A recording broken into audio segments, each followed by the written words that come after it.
he came out and gave me his summary of the interview that had been conducted, a news conference that had been conducted at the University of Arkansas that day. I later learned that a lawyer from Pine Bluff, Arkansas, a black lawyer named Harold Flowers, who's very, very active in the civil rights area of practice, had carried a fellow named Silas Hunt up there in response to that press conference, and Wiley Branton, and wanted to try to enroll Wiley in the undergraduate school of business and Silas Hunt in the law school. So they told Wiley he could get a degree in business at Arkansas Pine Bluff, where he lived, and they admitted Silas Hunt to the law school, but it was on a segregated basis in January of 1948. And Arkansas became, as far as I can remember, the only southern state to open up without litigation. But he was on a segregated plan. I understand the way it was. They had a classroom downstairs in the building, and the professor who gave the lecture in, say, for an instance, Providence, upstairs, would go downstairs later that day and give Silas Hunt a lecture in his room downstairs. Well, some of the students learned about that, and they took the attitude that if they heard the lecture once and got a certain percentage of understanding, if they heard the same lecture a second time, they'd get a broader understanding. So they'd go down and listen, one or two, and then it finally got to be a pretty good number would go down to all of his classes and listen to him, listen to the lecture from the same professor who had taught them upstairs. That went on the spring semester and the summer semester, and Hunt health failed him, and he was unable to go back. But in the fall of '48, another student named Jackie Shropshire from Little Rock applied for law school and was admitted. But in the meantime, a young lady had applied for the med school, and she got admitted. The med school was located in Little Rock. It was the University of Arkansas Med School, but it was located in Little Rock. So she was admitted there. So we had the law school was admitting at least one or two black, and the med school had this one black. That continued, and that opened the gate so that is what I contributed at that time to the opening of educational opportunities on an integrated basis at the graduate and college level in Arkansas. My attitude was I opened the gate but did not go into the playing field, but others went into the playing field. And ultimately they were able to knock down the fence. And not only finally did they offer open training there, but they integrated at other levels and in other colleges, and ultimately in colleges and universities throughout the state. Finally, they opened a housing so that by 1951 or 2, the blacks were able to stay in the dormitories in the law school and what have you. Now, ultimately, they started, and some blacks got employed in the faculty. And a a good number of blacks went in. And Wiley Brandt went on back to Pine Bluff and got his degree in business administration and entered the law school and did graduate and practice in Arkansas. You might remember he was the attorney who handled the Little Rock school case. But at any rate, I can skip to make a statement about my joy and my feeling of accomplishment. I opened that school, even though I didn't go, in 1948. But in 2017, they looked me up in Texas and awarded me an honorary law degree at the graduation exercise in 2017. But there had been blacks on the faculty, and in 2022, the Board of Trustees at the University of Arkansas elected a black person as chancellor of the University of Arkansas. And I had a chance to go up at the time when he was officially they had a banquet and a public banquet for him, his installation. And I personally saw the experience at a time when they would not admit a black to the school at all, to the time when a black is chancellor of that school. That's a great joy. Now, they opened up college training in many of the other little schools, state colleges and universities in Arkansas, and it's moved along well. And you talked a lot about like how you were inspired in terms of you didn't go into the playing field, but you did a lot of work around integration and being an inspiration for others in terms of the University in Arkansas. But I want you to think about now Texas. What do you think about your influence with other attorneys has been here in Texas and in Fort Worth? Well, I came to Texas in '52, but I had to set up residence and take the Texas bar. I couldn't just transfer in. So I taught at Paul Quinn College for 2 years. Paul Quinn College was located at Waco in those days, and I taught there. I passed the bar in '53, but I continued for one additional year. So that I taught the school year 52, 53, and school year 53, 54. In the meantime, in the spring of '54, two lawyers from Dallas who had solo practice had opened an office in Fort Worth. Well, there had been no big practitioner in Arkansas. There was one elderly man who was 75, 80 years old, who had studied law at a time when you could study by correspondence or in a law school, in a law office, and take the bar. And if you passed, you could pass the bar. So he got passed in that way. He did not finish a law school, but he was practicing out of his house. But these two lawyers in Dallas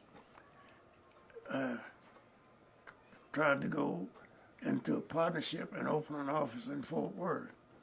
So in June of 1954, I was invited to join their office and be the resident counsel, Bunkley, Bedford, and Davis.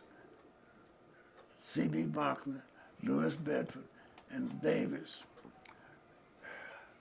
So I came in on the second day of June, and I got a draft notice mailed the 9th day of June, so I had to go to the Army.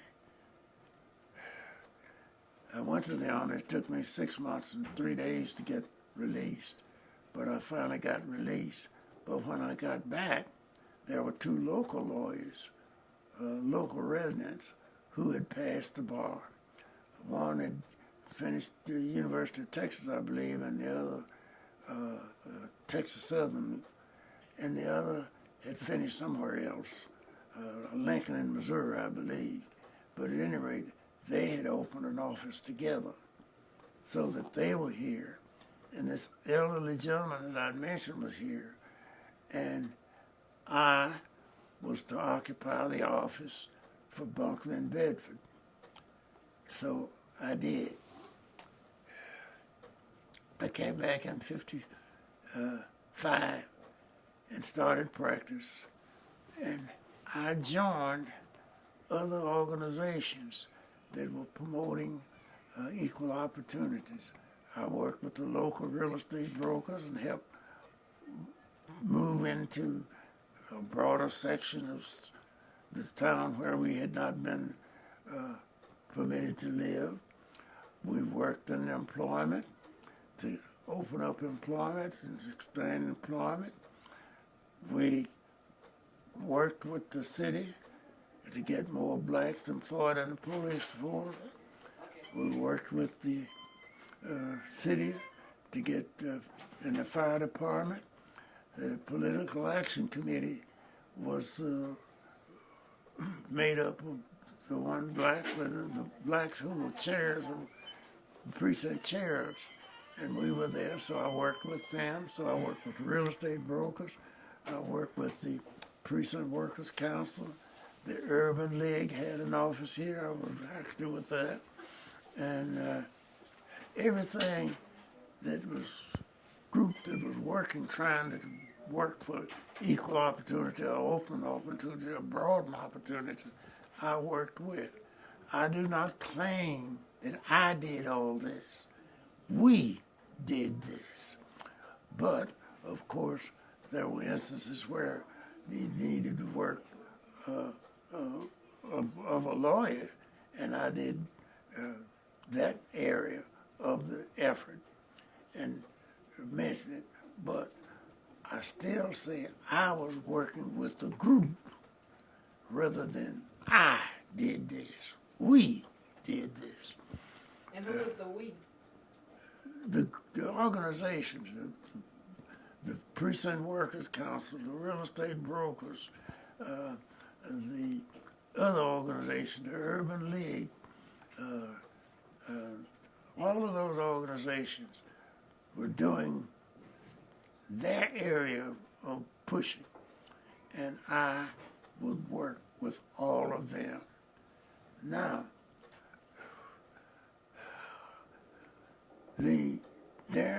Dallas County, there were about eight or nine lawyers, black lawyers, practicing in Dallas County. So I had affiliated with the Dallas County Bar Association, and I would go over there on a regular basis and meet with them. In the mid-'60s, some other lawyers began to come into town. What happened in 1958 in the district attorney's race,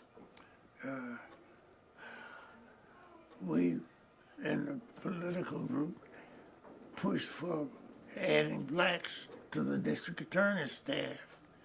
And when the Republican candidate talked in the black neighborhood, he was put with that question, would you consider hiring some black lawyers in there? And he said no. But when the candidate for the Democratic Party spoke out in our neighborhood, he presented that same question. He said yes. Well, I was doing civil rights work at that time.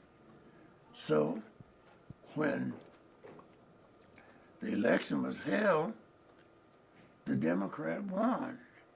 And the day he was sworn in as district attorney, he appointed one of those other lawyers that I'd mentioned to his staff. And that was the first black assistant district attorney in the state of Texas. And we are told the first one south of St. Louis. We don't know that, but we were told that.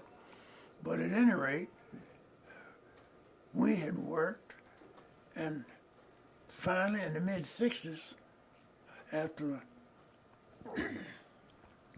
Kennedy was elected president, there was great advocacy and movement toward adding blacks in the government positions. So some lawyers came through. But in 60, a lawyer named Will Griggs passed the bar, and I brought him in with me. And the next year, another fellow named Pearson passed the bar, and he started practice here. Malloy was in the DA's office, and when Malloy went in the DA's office, Harold B. Jones, who had been associated with him in practice, moved and went to somewhere, I don't know whether it was St. Louis or Chicago, but he left the state. But I was the only one left here with Griggs and these other boys. We tried to join the Tarrant County Bar Association, and they would not admit me because I was black at that time. At that time, the Young Lawyers Association did not have a racial clause. And I tried to join them because I was still a young lawyer. But I was rejected by them, and the explanation was that they met in the cafes downtown for their meetings, and the cafes would not admit blacks. Therefore, they couldn't admit me because I couldn't even attend meetings. So, at that time, a lawyer called, when that hit the paper and all, a lawyer called and said it wasn't fair and wasn't right, and he was going to work to change it. And he and several other white lawyers started activity to try to get that changed. They got it changed in 60 or 61, and they offered me membership. A lawyer called, contacted me, and I said to Griggs, I'm not going to let them pick us. They have to admit all three of us. So you and I will join and call Pearson and see if he will join. He was just getting started. And if he's not in a position to pay his dues, we'll pay his dues for him. So Griggs got in touch with Pearson, and Pearson said he wasn't going to join. He wouldn't want to join. So the two of us refused to join in the early 60s. Okay. In the mid-60s, as a result of the effort for employment of blacks in government more, as advocated by the Kennedy administration, some blacks began to come through that were lawyers in government agencies. Some came with housing, one came with labor and other areas, some came with other offices. But Griggs got appointed, and he was assigned to a project in New Mexico for the government. So that took him away and left me here by myself. So I got tired of being the only one walking through the courthouse from time to time and time again with a briefcase, except every once in a while, one of the lawyers from Dallas would have a matter over here. So in 70 or 71, somewhere in that time frame, I invited a lawyer from Houston who I'd met, and we were schoolmates at Howard part-time. And I asked him to send me somebody, and he recommended John White. John White came up for an interview. He had taken the bar but hadn't got notice about passing. But I hired him to assist me. And in that late August, he got notice that he had passed. So he became a lawyer. And that put me with one other lawyer active here in the town, because Pearson went with the government, and the others were with the government. And John White and I were here, and then others began. One or two others came in, and one or two others came in, and so by the mid-'70s, there were several of us here, and some of us were going over every once in a while to the society in Dallas, J.L. Turner Society, and we decided to try to organize an organization in Fort Worth. And we, with the number of lawyers that had come in and the numbers that were in private practice, 12 or 14 of us formed the Tarrant County Black Bar Association. They met in my office, and we talked about it, and they elected John White, who was in my office, as the first president. So that you ask about my influence. I was the oldest one practicing in terms of membership in the bar, and I'd practiced with and cooperated with the Dallas Bar Association, J.L. Turner. So we led those in. But in the meantime, I had some other lawyers, a total of 8 lawyers who practiced in this town at some time or other, started out with me. I assisted them. Griggs was the first one, John White was the second one, then we had Hatcher, who left, went with the city attorney's office. Stearns came through and for a period, and he had to go to the military, but until he got his military orders, he was with me. And there was a lady whose husband was in the military out in Coswell Air Force Base from Mississippi, and she was come here, so I hired her to work with me, even though she was not a member of the Texas Bar. And Leon Haley, and there was a lady that worked with him, and they were there, and ultimately Les Johns and Louis Stearns when he got out of the military and came back. So about 8 lawyers that have practiced in this town have been at some time associated with me through my office. And I'm very, very proud of the company. Hatcher went to the city attorney's office, from there to the DA's office, and was the chief prosecutor in one of the courtrooms. Louis Stearns, who has been with me, they later went on his own with Les Johns, but he has been judge of 4 different courts of record in this state, 3 in this county, and 1 was the first black to serve on the Court of Criminal Appeals in this state. John White is serving in one of these municipalities now in a judicial position. So that I've been an inspiration for helping some other lawyers get started. And in appreciation for that, they have renamed the Black Bar Association. Instead of Tarrant County Black Bar Association, they named it the L. Clifford Davis Legal Association.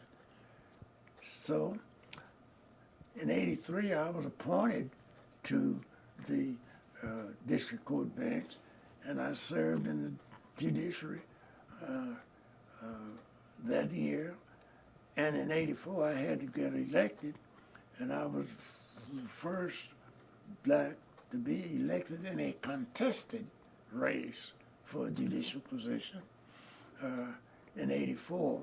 But in '88, I got defeated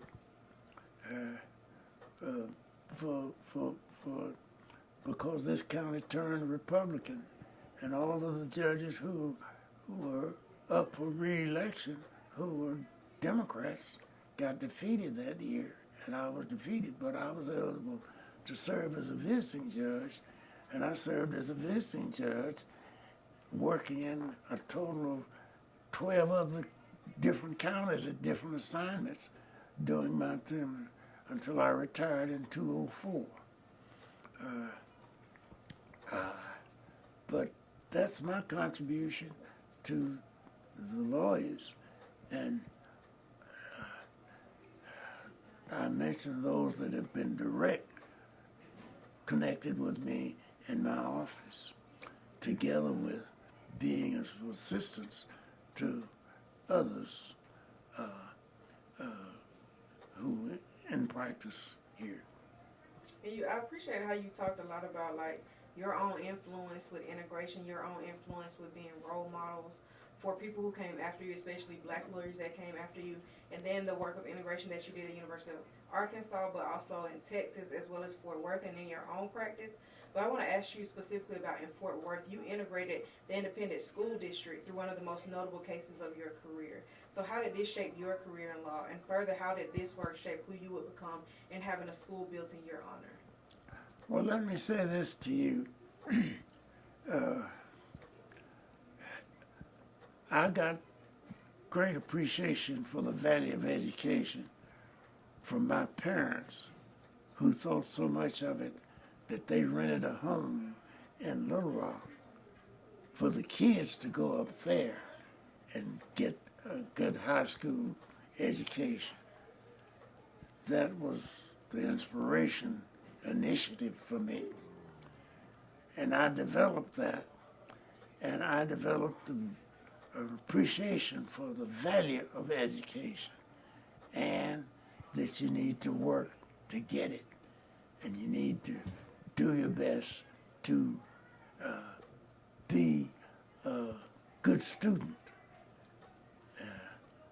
You're not just getting past, and you want to be one of the better students. And I did that as a part of my skills. So my work in education, I wanted to have equal opportunity.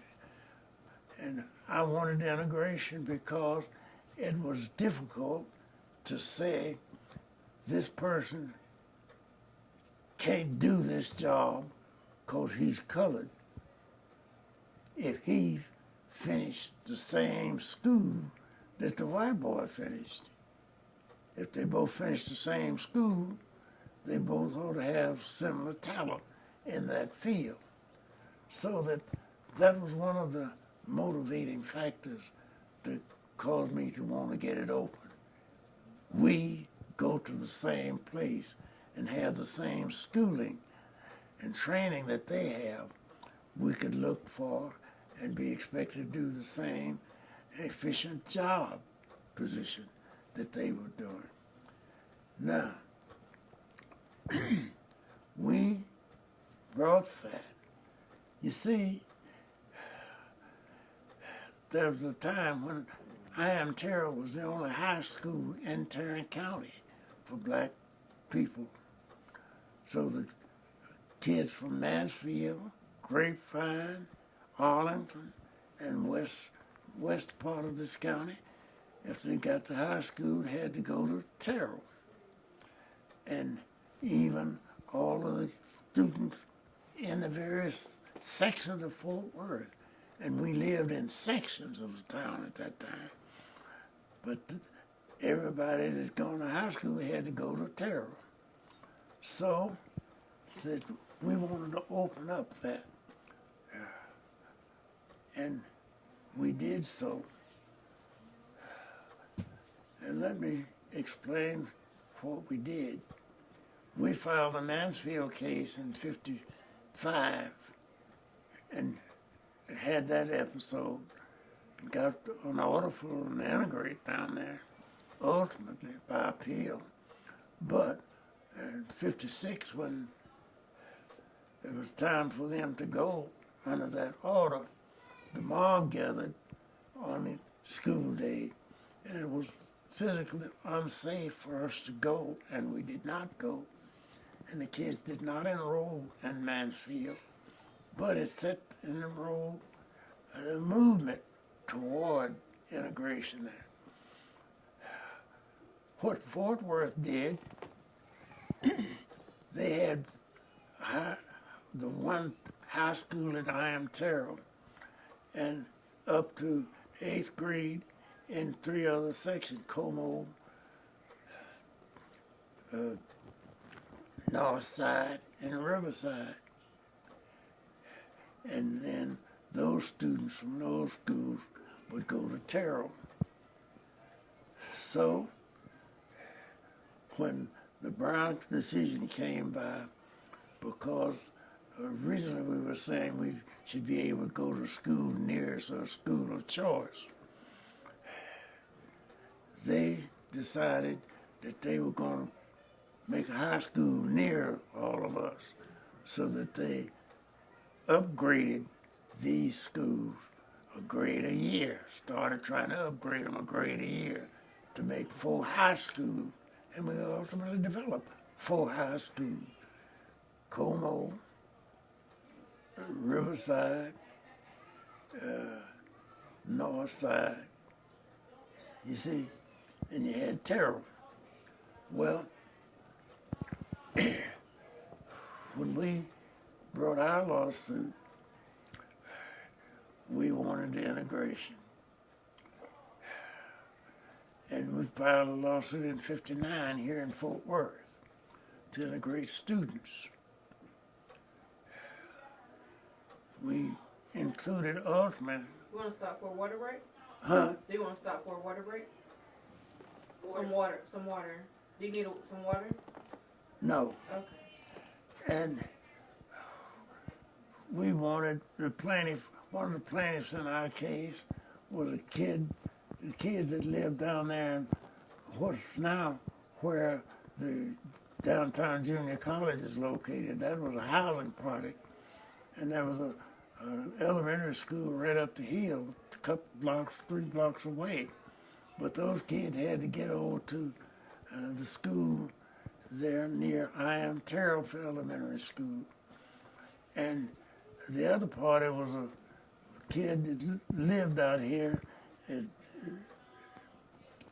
the military base, but the bus would pick him up and bring him to Como, but drop the white kids off at a school out there. That was actual. So we filed a lawsuit to integrate the students, but we ultimately improved it to include integrating faculty. Then we started talking about integrating administration staff, and then we ultimately filed for single member districts. And let me tell you the results. We got integration of students, ultimately integration of faculty. We got some black principals. We got upgraded Terrell. No, I'm talking about Dunbar. We got a new Dunbar High School because that location over on Willie Street was overcrowded, and I can tell you that I persuaded the judge to join me out there for dinner one day at school so he could see how crowded it was at that school. And at that time, the street was unpaved by the school. So we got a new school, new high school for top 6, and improvements across the board. Ultimately, we got a black principal at the Polytechnic School.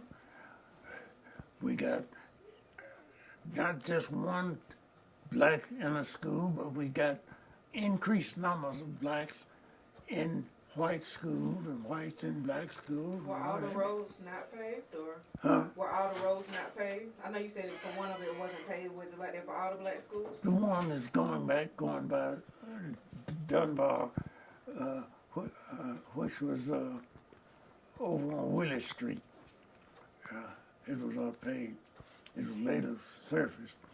But at any rate, the result has been we've got blacks in administration.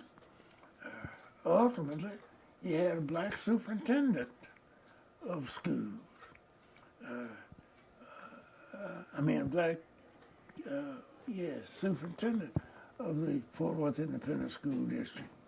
And we got single-member districts, and we've had 2 members on the school board, 2 black members on the school board for 40, 50 years, and a Mexican on there, so that we got the thing. And I can tell you, we had an association going on with the NAACP. We got to where we would have a luncheon meeting, breakfast meeting rather, once a month with the superintendent, and we could bring to his attention certain improvements that we needed in our schools, in our neighborhood. And we would meet with him, and he would call an investigation and make certain adjustments. And what happened, we didn't have to go making public that fact, because if we made public that request, there'd be resistance by the segregationist attitude of people. But if they didn't know that we had called attention to this discrepancy, that the superintendent was initiating it, an improvement, it got accepted, and we made a lot of adjustments. And we created the School of Technology at Poly, and we created the School of Science and Medical, that area of medical stuff at Dunbar. So there's a lot of improvements. Out there was, if we improve those schools, the white students would want to go there to get that kind of specialized training. So that we worked, and we worked in groups. And that wasn't Clifford Davis, that was a group.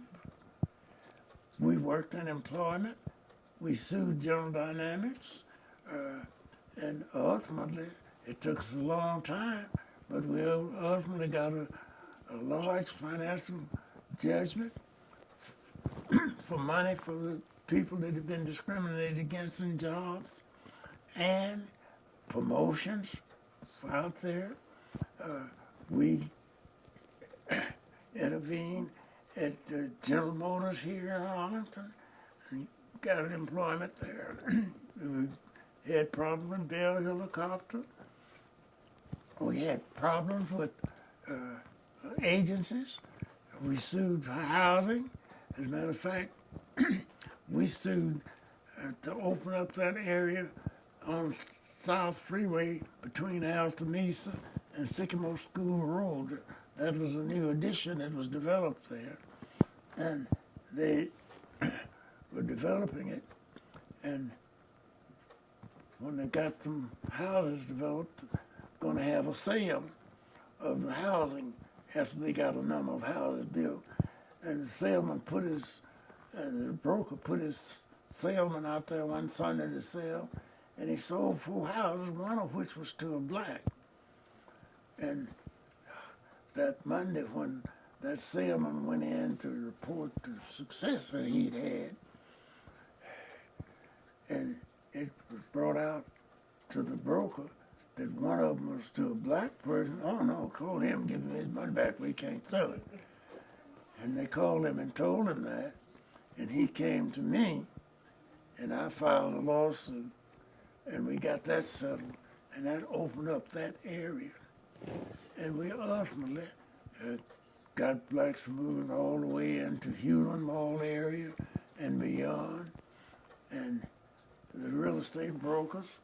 We worked from Maddox Street on south to Berry Street, and then went across Berry Street, and then we delayed pursuing until Carver Heights and Rosedale Park was sold out, and pretty much sold out. And then we went into Rolling Hills, and then ultimately into Highland Hills, and got expansion in the Riverside area for the real estate brokers. So we were working with groups for employment, we were working with groups for housing, we were working with groups for jobs in areas, for police, additional police work, firemen, and all that.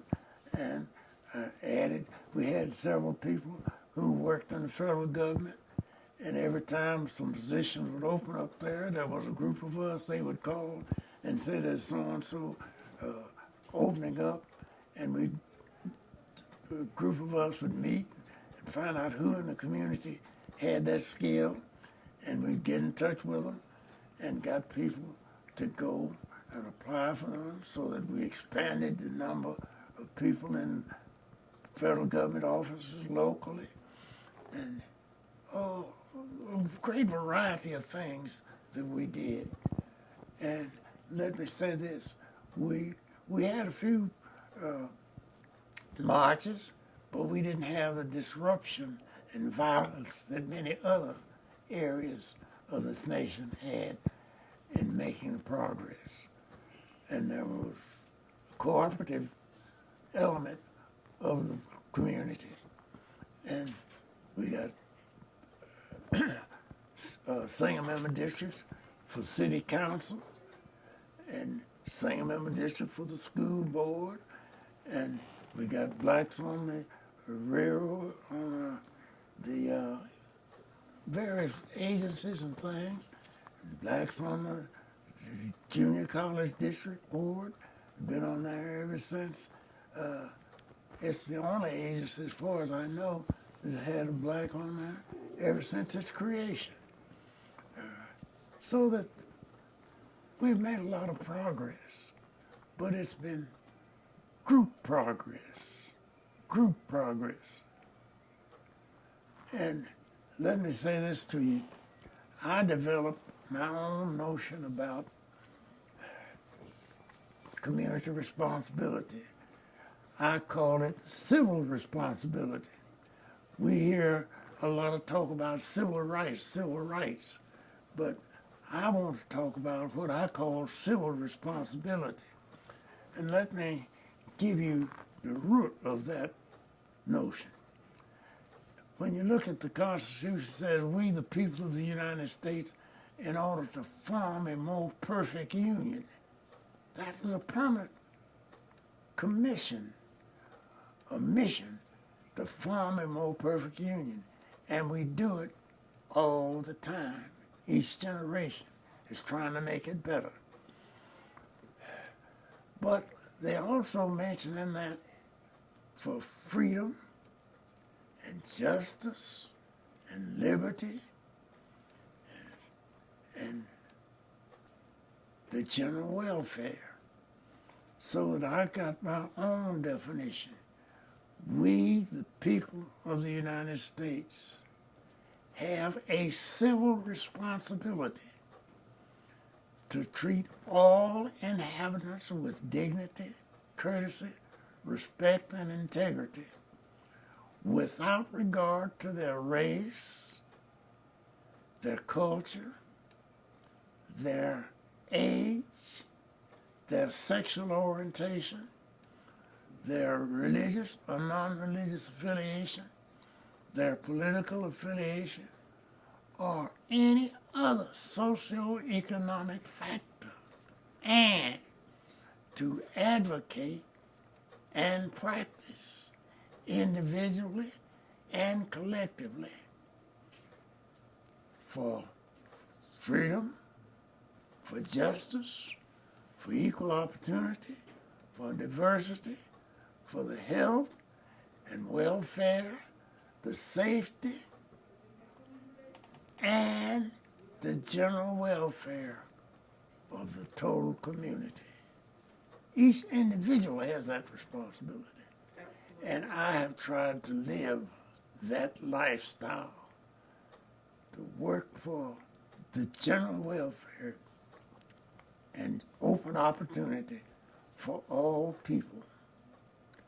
And in connection with that, I have, at this school, I have tried to generate a theme which I want to plant in the mind of students from all levels of education, that education is the pathway to a world of opportunities. That's one thing. And one other theme I have is that I say when I'm speaking to students from time to time at some of these career conferences when I get an invitation, you will live the lifestyle you prepare yourself to live. And I got, the factors that I'll discuss to try to make that clear, that you've got to dream about it, then you've got to try to get the education and experience for it, and you've got to motivate yourself to work hard to achieve it. And I mentioned two ideas that I got from educators in schools where I either attended or was close by. The first one was with Dr. Mays, who was president at Morehouse College for years and was president there during the year I was at Atlanta University. He used to say to the boys at Morehouse, it's not enough to be good.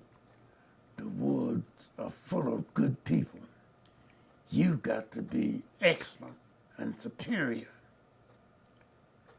so that you've got to start out with the notion that you're going to excel and you're going to run faster than the crowd. If you're going to run faster than the crowd, if you're going to win, you've got to run faster than the crowd. That was one. And then when I was at Howard University, the president of Howard University, Dr. Mordecai Johnson, who delivered always the exercise to the graduates.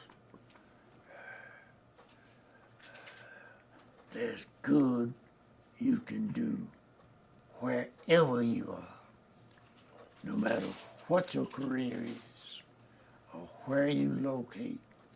There's good you can do. Get yourself involved. So those ideas I've tried to live, and I've tried to practice, and I've tried to pass on.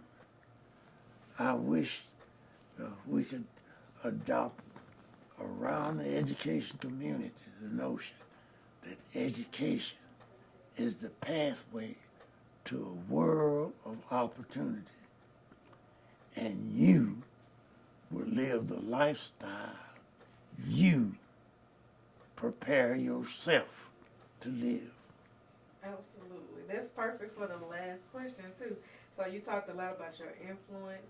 You talked a lot about like the how you did your work with integration and through the various organizations, and then also here in Fort Worth and in Texas in the University of Arkansas, and then thinking about you approaching your 100th blessed birthday. What does celebrating a life of legacy and all of these values, as we sit here in the school named after you, the Clifford Davis Elementary School. So in celebrating the life of a 100th birthday, what does that look like in terms of really being driven by community and the work that you've contributed?